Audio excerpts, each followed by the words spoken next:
Salut tout le monde et bienvenue dans cette revue de presse. On démarre avec le choc de la soirée. L'OM se déplace sur la pelouse du LOSC dans une rencontre qui peut tout changer dans la course à la Ligue des Champions. Balle de break pour l'OM, écrit la Provence. Forcément, le quotidien régional espère une victoire des Marseillais qui pourrait prendre une avance quasi définitive pour la Ligue des Champions. En revanche, si Lille l'emporte, les Dogs passeraient devant l'OM qui se retrouverait 4e à 2 journées de la fin. Hier, c'était un jour de jeûne pour le PSG, deuxième défaite consécutive pour les Parisiens qui ont perdu 2-1 sur la pelouse du très ambitieux Strasbourg. Avec un seul joueur qui était titulaire à Arsenal, le PSG a été surpris en première période, mais les têtes étaient déjà focalisées sur le match de mercredi. Victoire de prestige dans la douleur pour le Racing qui confirme sa série et est toujours en lice pour la C1. En revanche, il y a eu de la casse du côté des Alsaciens avec les sorties sur blessure de Diego Moreira et Mamadou Sarr. Dans la soirée, l'AS Monaco a fait le travail sur la pelouse de Saint-Etienne. Victoire 3-1 qui permet à l'ASM de repasser provisoirement devant l'OM. Folarin Balogun a été décisif, un retour au meilleur des moments puisque Mika Biret, le serial buteur monégasque, est sorti sur blessure. À une semaine d'un Monaco OL décisif, Balogun aura une carte à jouer. En parlant de Lyon, les Gaunes reçoivent le RC Lens ce dimanche. Une rencontre que devrait encore débuter Thiago Almada. La recrue hivernale s'est intégrée à vitesse grand V dans cette OL puisque quand Thiago Almada est titulaire, Lyon gagne à tous les coups. On va filer en Espagne où le Barça enchaîne les succès en championnat, même avec un 11 remanié. Une remontada de champion, titre le journal Sport, pour illustrer la victoire 2-1 des Blaugrana sur la pelouse du Real Valladolid. Objectif atteint pour Barcelone qui a été mené,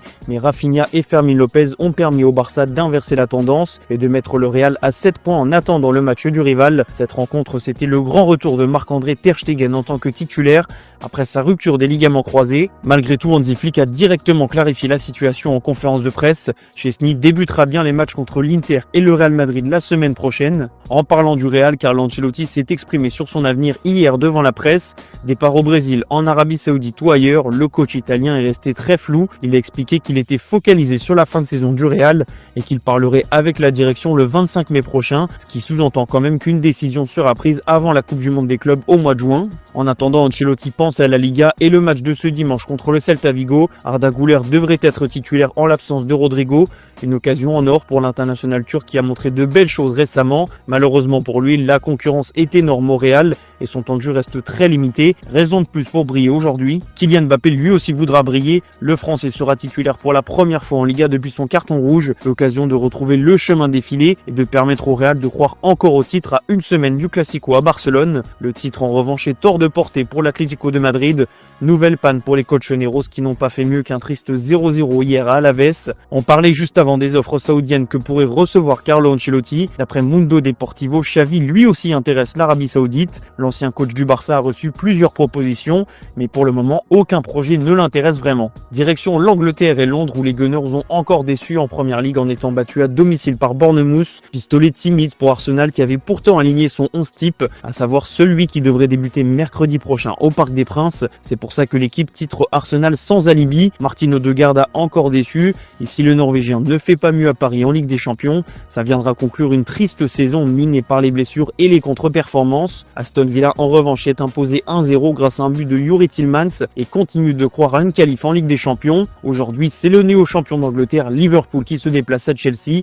Une rencontre de gala qu'Arne Slot entend bien gagner. En Italie, la course au titre bat son plein. Naples a battu Lecce sur la plus petite démarche grâce à Giacomo Raspadori. Le Scudetto se rapproche pour les Napolitains d'Antonio Conte qui ont encore 3 matchs à gagner pour s'assurer un nouveau sacre. Mais derrière Naples, l'Inter Milan a rebondi en battant le Hellas Vérone. Victoire 1-0 également pour les interistes qui préparent de la meilleure des manières le match retour contre le Barça. L'Inter reste au contact de Naples même s'il devra compter sur un faux pas du leader. L'autre Milan est déjà focalisé sur le mercato. Beaucoup de changements sont attendus cet été, mais les stars pourraient bien rester, explique la Gazzetta dello Sport. Mike Maignan discute toujours pour une prolongation. Théo Hernandez a fini par apaiser ses relations avec la direction et Raphaël Leao continue de clamer qu'il est un Rossoneri. Pour le moment, le Portugais n'a surtout aucune offre et vu sa clause à plus de 150 millions d'euros, difficile de le voir quitter le club cet été. En revanche, il y a peut-être une proposition qui pourrait faire hésiter Théo Hernandez, c'est le Real Madrid, comme l'explique le Corriere dello Sport. Le Real pourrait tenter sa chance avec le latéral gauche français qui, on le rappelle, est formé là-bas. Rendez-vous cet été pour savoir si le club madrilène décide d'aller plus loin dans ce dossier. On va finir cette revue de presse en Allemagne où le Bayern Munich sera peut-être champion depuis son canapé cet après-midi. Il suffit d'une défaite ou d'un nul de Leverkusen sur la pelouse de Fribourg pour que les Bavarois soient sacrés dès ce dimanche. Hier après-midi, le Bayern Bayern est passé par toutes les émotions à Leipzig, mené 2-0 et ensuite devant au score.